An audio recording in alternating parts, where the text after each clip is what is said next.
Shikues të nderuar, Talpo Televizioni u përshëndes, ju ftoj të ndiqni edicionin informativ të lajmeve. Ferdinand Makri, prej më shumë se 3 dekadash, gdhënt medalë të gurin, duke u bërë kështu simboli mjeshtërisë së gdhëndjes së gurit në Gjirokastër. Ai është i pozicionuar në hyrje tek Kalasë Argjiros, aty ku mirëpret edhe turistë nga gjithë bota. Ferdinand Makri, prej më shumë se 3 dekadash, gdhënt medalë duke u bërë simboli mjeshtërisë së gdhëndjes së gurit në Gjirokastër. I ulur në hyrje të kështjellës së Argjiros, ai vazhdon një trashëgimi të lënë prej teatrit në kohën ku vlera e punës ishte më e çmueshme se kur. Ferdinandi s'ka lidh burin në moment. Në duart e tij, një gur i thjeshtë shndrohet në një pamje piktoreske të Gjirokastrës, në një simbol kombëtar, në një portret apo çfarë juve mund të keni dëshirë që ky fundi ta bëjë në moment. Çdo punim për të është një proces i ndërlikuar, por me shumë emocion, ndërsa kërkesat e turistëve janë të shumta. Sa kohë keni që merreni me zanatin e gurgdhëndjes? Në kam mësuar që i vogël, në fakt, po pas vitet në mësenja, kam punuar me gur, në Greqi. Pastaj u ktheva në Gjirokastër dhe përsëri kam punuar me gurin. Mendoj që ndoshta në Greqi vlerësohej më së shumti kjo punë, apo këtu, si e keni gjetur tregun? Bota e vlerëson, bota e vlerëson punë e gurit e punë e vështirë.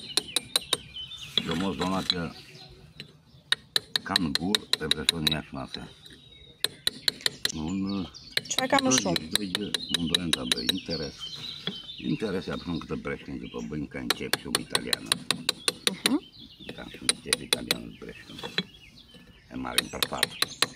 E marrin për fat? Marrin për fat. Sjell fat. Krahasuar me vitet e mëparshme, si e shikoni sot punën dhe mënyrën e shitjes në Gjirokastër? Kam gati 15 vjet këtu. Edhe shoh të njëjtën punë. Për aq kohë sa unë qëndroj këtu. Unë vetë ora 1 gjithë një. Për aq kohë që qëndroj këtu në punë, 4-5 orë, maksimum 1 orë. E shoh të njëjtën. Puna duhet të jetë në cilësi. Po s'pati për cilësi ata nuk para. Me një fjalë duhet i pëlqej, po s'pëlqeu. Vijojnë të kemi turistë që nuk janë elitar, që janë pra njerëz të thjeshtë, ndoshta kanë një ekonomi të qëndrueshme. Pas shitjeve tuaja. Sipas punës që shoh më shumë janë njerëz punëtor. Punojnë ata. Po. Që banë kam takuar këtu nga Gjermania, nga Bullgaria, lopqarë. E kanë të interesuar, kam marrë diçka, më një që ka pëlqyer. Më së shumë punëtor. Më së shumti preferojnë objektet e vogla, besoj. Sa më të vogla dhe sa më të lira. Sa më të vogla e nuk ka fare interes se sa kohë ke punuar. Thotë, më jep 5 euro, thotë. 5 euro si ja vlen të kapësh skrapetën me dorë.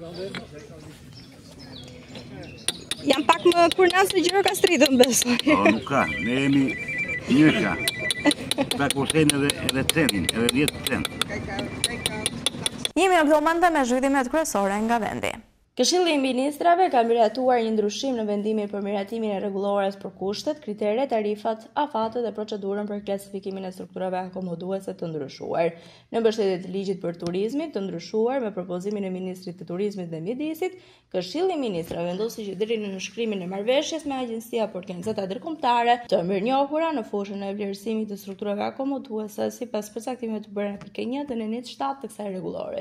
Verifikimi dhe vlerësimi për klasifikimin e strukturave akomoduese me 4 apo 5 yje që janë mbajtës në një marke tregtare të regjistruar të njohur ndërkombëtarisht brand name, bëhet nga Ministria Përgjegjëse për Turizmin me aplikim të vet sipërmarrësit turistik. Pas përfundimit të këtij procesi, Ministria Përgjegjëse për Turizmin lëshon certifikat klasifikimi me 4 apo 5 yje ose vërtetim që konfirmon se struktura akomoduese përmbush kriteret e vazhdueshme për të klasifikuar si hotel me 4 apo 5 yje. Ky vendim hyn në fuqi pas votimit në fletorën zyrtare.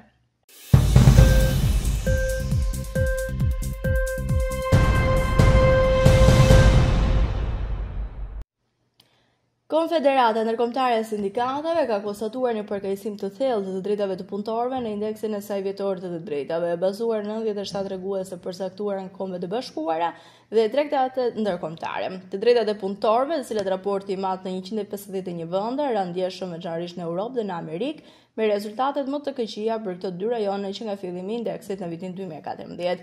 Shqipëria renditet mes vendeve që kufizojnë të drejtën për grevë, duke u vlerësuar me 3 nga i tuk. Ky klasifikim preferohet për vendet ku të drejtat e punëtorëve shkelen në mënyrë të vazhdueshme, megjithëse mund të ekzistojë një kornizë ligjore që i njeh ato. Në vitin 2025, një sër zhvillime shqetësuese në Europë dhe më gjerë dëshmojnë një klimë gjithnjë armiqësore ndaj sindikatave dhe lëvizjeve të punëtorëve. Në Greqi, Hungari, Serbi, Zvicër apo Turqi, kompanitë kanë ndërhyrë drejt për drejt për të penguar aktivitetin sindikal, duke dëmtuar mbrojtjen e punonjësve dhe duke nënminuar organizimin kolektiv.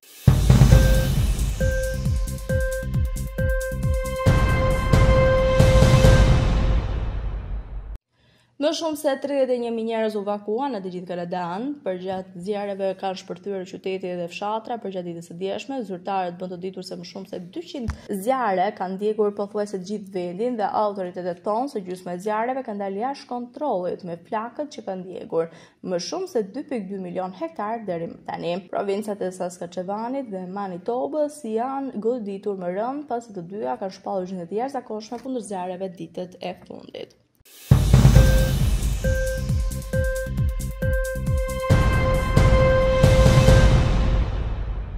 Rreth 200 të burgosur në burgun Marassi në Gjenova të Italisë nisën një trazirë masive pas ditën e së mërkurës, duke shkaktuar momente tensioni dhe kaosi në institucionin e vuajtjes së dënimit. Sipas mediave italiane, gjithçka nisi me protestën e disa të burgosurve, të cilët dolën nga qelitë e tyre dhe drejtuan drejt zonës së brendshme të sigurisë, afër barierave që paraprin murin rrethues të burgut. Situata degradoi më tej kur u hapën edhe qelitë të tjera, duke u përfshirë në trazira 10 persona dhe duke shkaktuar dëme materiale, përfshirë shkatrimin e disa qelive. Disa prej të burgosurve u ngjitën në çatit e ndërtesave dhe në rrugicat përgjatë mureve rrethuese, por pa arritur të dalin jashtë perimetrit të sigurisë. Policia dhe forcat e karabinjerëve qëndronin në gatishmëri jashtë institucionit të gatshëm për të ndërhyrë nëse situata do të përshkatëzohej më tej. Për të neutralizuar trazirat, u dësh ndërhyrja rreth 100 oficerëve të rendit.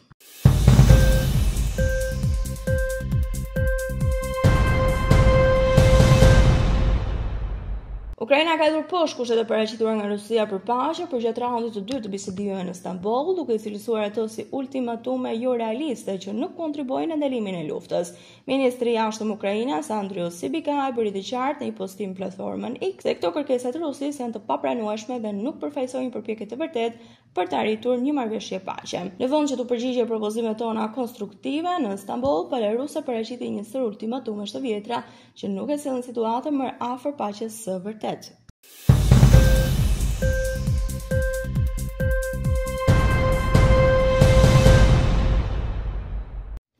Presidenti amerikan Donald Trump ka vendosur një ndalim hyrje në Shtetet e Bashkuara për 12 vende si Afganistan, Myanmar, Çadi, Republika e Kongos, Guinea Ekuatoriale, Eritrea, Haiti, Irani, Libia, Somalia, Sudani dhe Jemeni. Shtëpia e Bardhë tani deklaratë se ndalimi synon të mbrojë vendin nga terroristët e huaj dhe kërcënimet e tjera ndaj sigurisë kombëtare. Trump vendos gjithashtu të kufizojë pjesërisht hyrjen e qytetarëve të 7 vendeve si Burundi, Kuba, Laosi, Sierra Leone, Turkmenistan, Venezuela e të tjerë. Kufizimet theksuan se shënimi i shtëpisë së bardhë vlen për emigrantët ashtu edhe për jo migrantët. Vendimi përfshin përjashtime për banorët e përhershëm të lishëm, mbajtësit ekzistues të vizave apo kategoritë të caktuar individësh. Kemi për të në fund të këtij edicioni informativ lajmesh, unë ju falenderoj për vëmendjen tuaj, bashkë mirupafshim.